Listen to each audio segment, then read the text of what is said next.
Sveiki, norėdami redaguoti puslapio turinį, pirmiausia prisijungiame prie Drupal turinio valdymo sistemos. Tada pasirenkame puslapį, kurį norime redaguoti. Matome, yra papildomas meniu, kuris įgalina mumis redaguoti bei versti turinį. Spaudžiame mygtuką redaguoti. Atsidariusime lange yra visa puslapio informacija.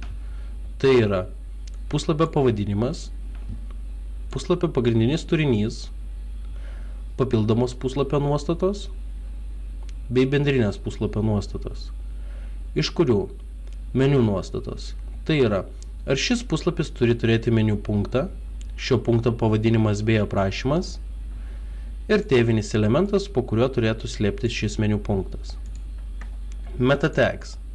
Tai yra informacija paieškos sistemoms. Aprašymas, raktažodžiai bei puslapio pavadinimas, kuris taip pat matomas yra šioje erdvėje.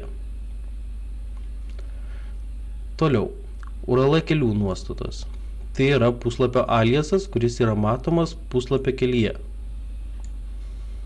Šis aliasas yra generuojamas pagal puslapio pavadinimą automatiškai, arba nuėmus varnelę gali būti įrašomas rankiniu būdu. Sekanti svarbi nuostata yra rodymo. Tai yra, ar puslapis paskelbtas ar ne.